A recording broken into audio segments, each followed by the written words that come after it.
What's going on, YouTube? Welcome to my channel, A Journey to the Fitness. Here is the question and answer video. This one is going to be about disc golf related things. I got 10 questions that I got from Facebook. The fitness one will be coming probably here in a few days. But here's 10 questions before I head to work. I overslept, so I'm trying to make this video kind of quick so I can make sure I get some food before I go to work. But,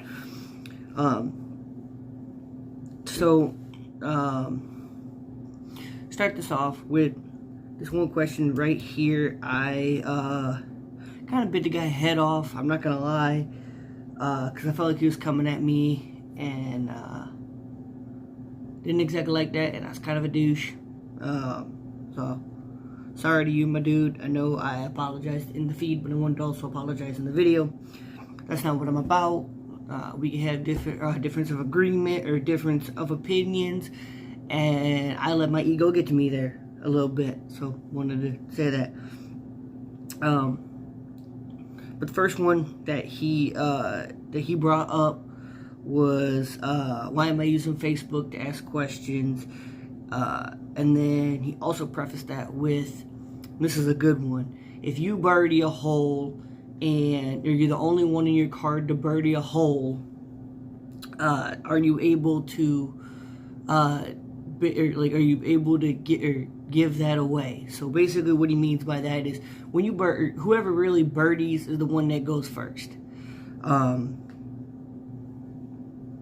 If you're the only one to birdie a hole, you're the first one to go.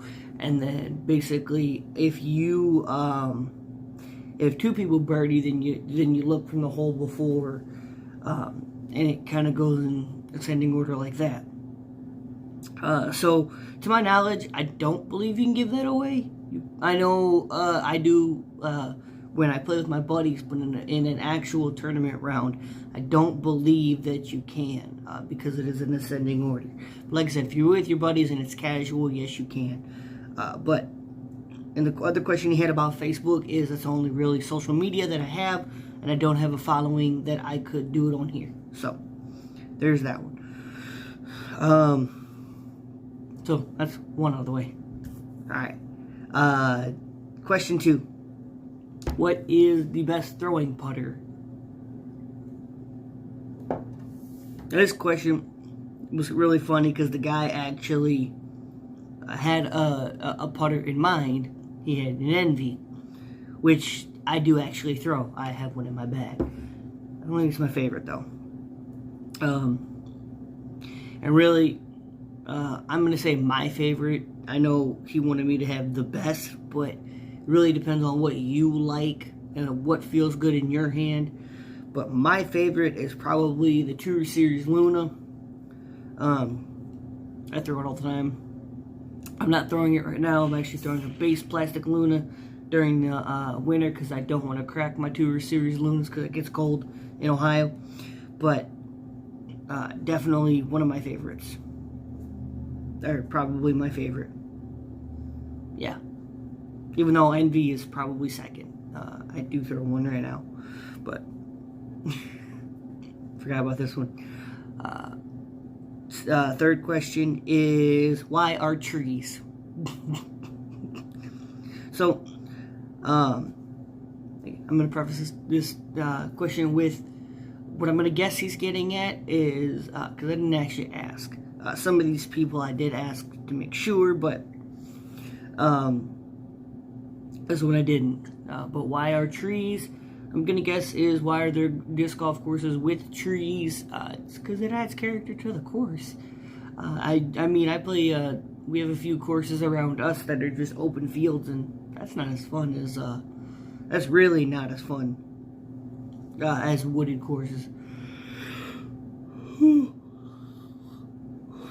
Sorry guys, just waking up. But, trees make disc golf a lot more fun than just in an open field. You can do an open field disc golf, but I prefer having trees in the way because I had to make sure I hit my lines. Alright, another question. I lost track of what question we're on, but what is par. So par is how many throws it should take you to get to the hole. To me, it is the maximum amount of throws it should take you. And what I've heard is, if you can shoot even, you're gonna shoot in a tournament roughly. You're going to shoot roughly. What did they say? Like 870 rated. I don't know how true that is, but that's what people say. But it kind of gives you an idea of how good of a disc golfer you are. But par, like I said, is kind of the maximum amount of shots you should take you. Whew. To get it in the bucket, bucket. My brain ain't working yet, but yeah, so that's par. Another question. This is a bunch of questions. I just picked a few from this guy. But one of the things is, why is it not called frisbees? Why are we called discs? And that's actually because frisbee was made before disc golf. Disc golf was made in the 70s, and frisbee was already copyrighted, so they couldn't use the word frisbee. So they had to use something else. So they came up with disc. Other question is, also sidebar note, this was a question, I didn't write it down, is they actually, before they had baskets, I don't know how many iterations, they asked how many iterations there was. I don't actually know that, but I do know that they used to basically do object in disc golf. So they would put like a pole, or they put a tree, and you had to throw towards the tree. And first one to hit the tree, or hit the pole, was the winner. That's how they kept track. Sidebar note, but this is who has the most world titles. Again, didn't look this one up, but I believe it's Ken Climo. I know he's 12-time, and I can't think of anybody else that's 12-time. Paul's 5. I think Ricky's 2. Barsby's 1. But yeah, so I think it's Ken Climo, but 12-time, but I could be wrong. And then how does discs change? So discs have changed a lot over the years. Before it went from like this like waffle pan disc was one of the first ones. Simon's thrown it, and it's apparently really understable. But that was like the first disc, and then it went to putters, and then like Ken Climo, the Leopard, the T-Bird, and there's one more. Leopard, T-Bird, and it was Cheetah, maybe, was their distance drivers. They didn't have as many distance drivers as we have, or fast speeds. And those guys could do some things with the disc that were just insane. But so that's how discs have changed. They have evolved from basically putters. I mean, putters is pretty much the first thing that they had. But all right, talked enough about that. I really enjoyed those questions. Alright, other question is, what disc did Paul make popular when he switched to Discraft? Now, I asked this person, what did he mean? Did he mean like a specific disc, or does he mean, I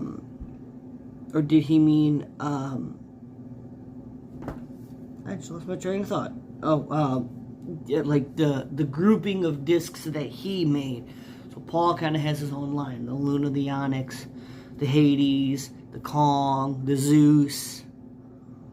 I think that's it. The Malta. Or did he mean a specific type of disc? And this guy came back with his answer was the Zone. So the Zone is a disc. I actually have a few. So the Zone is a disc that's been around for 10 years, and I didn't understand his question because a lot of discraft people, a lot of people that play for discraft have almost always thrown a Zone. There's not many discs like a Zone. There is the Harp. There is Discmania has one, and I think it's the Tactic. I know Discmania just came out in the last few years with a Zone-like disc. Latitude has the Harp. Innova has the Pig, which I think is like the Zone, but there's not many discs that are like that, so I didn't understand that, because I know Zone just had their 10-year anniversary for making Zones, and they made specific stamps for them.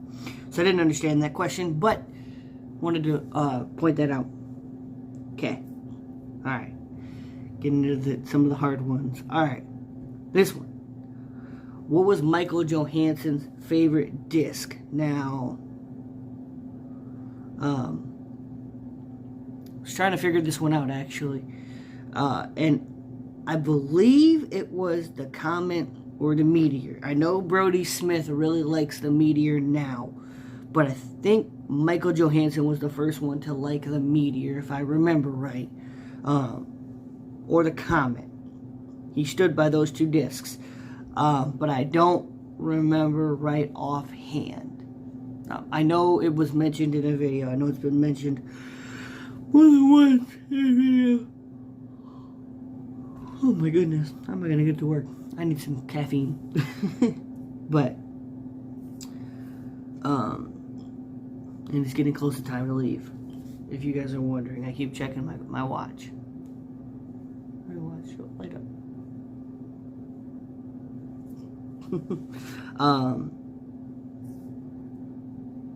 Okay. Why do people get so worked up about discs being called frisbees? This one I don't know. I call them discs, but I've also called them frisbees when I talk to somebody who doesn't play disc golf, because it's easy to.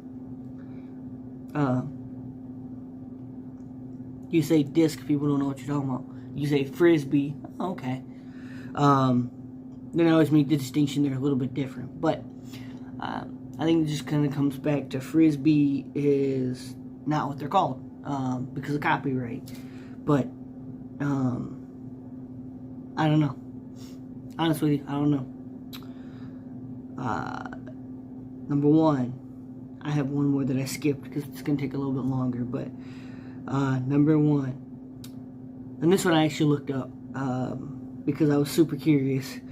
What tournament and what year did Paul get his bag stolen? Now this tournament he did not win. The guy gave me a hint and said he did not win. He came in second. And like I said, I had to look this one up. This one really intrigued me. This is also the same guy who did the Michael Johansson question, which was a great question.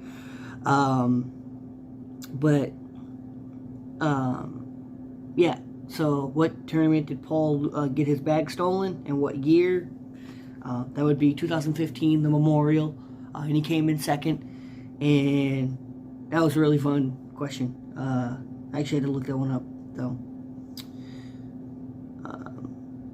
Yeah, that one stumped me. Kind of same with the Michael Johansson question. Okay, on to the question that is the hardest to understand. Okay. Explain overstable and understable. And then they wanted me to explain plastics. So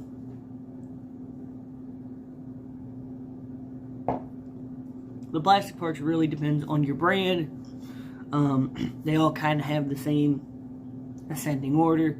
So you have like your DX, then you have your Pro, then you have your Star, G Star, and then you have your Champion. Okay? Or Dynamic, you have your wow, I'm drawing a blank. Like your classic blends and things like that. Then you have your Biofusion, then you have your Fusion, then you have your Lucid, and of course they have Lucid X and whatnot. But it's all kind of the same thing. Different, basically, the more premium plastic that you have, the harder it is to beat in a disc. Generally speaking, just because of the way that they're made. But it's hard for me to talk about plastics because every company's a little bit different. So I really can't answer that one just because I don't know how they make their discs.